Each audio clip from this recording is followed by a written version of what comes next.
सैनिक टाकडीत एमआयडीसी झालीच पाहिजे. सर्वपक्षीय पदाधिकारी, माजी सैनिक, ग्रामस्थांचा यल्गार.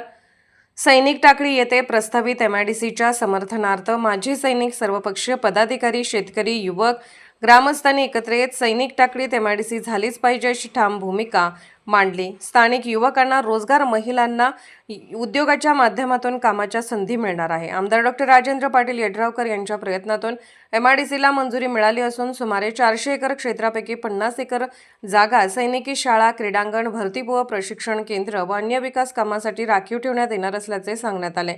माजी उपसभापती हरिश्चंद्र पाटील यांनी एमआयडीसीमुळे गावाचा सर्वांगीण विकास होणार असल्याने विरोधासाठी विरोध न करता गावाच्या हिताचा विचार करण्याचे आवाहन केले.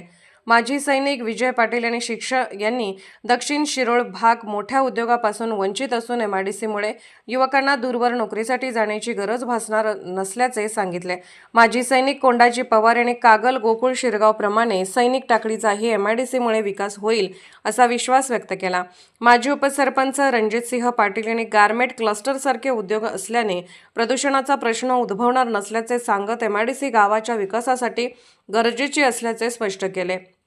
यावेळी माजी सरपंच उमेश पाटील, संभाजी गोते, सुधीर पाटील, इंजिनियर उमेश पाटील, अविनाश मगदुम, अशोक गायकवाड, संताजी पाटील, दीपक इंगळे, नितीन पाटील, बिलेंद पाटील, अभिजित पाटील, माजी सैनिक दत्तात्रय शिंदे, माजी सैनिक अमर पाटील, शंकर पाटील, सचिन पाटील, संभाजी पाटील, संजय राजाराम पाटील, सुधाकर इंगळे, निखिल पाटील, अरुण पाटील, विजय सावंत, संदीप पवार, सागर विरणगे, दत्ता जगदाळे, सुनील पाटील, अजित पाटील यांच्यासह माजी सैनिक, सर्वपक्षीय पदाधिकारी, शेतकरी, युवक, ग्रामस्थ मोठ्या संख्येने उपस्थित होते.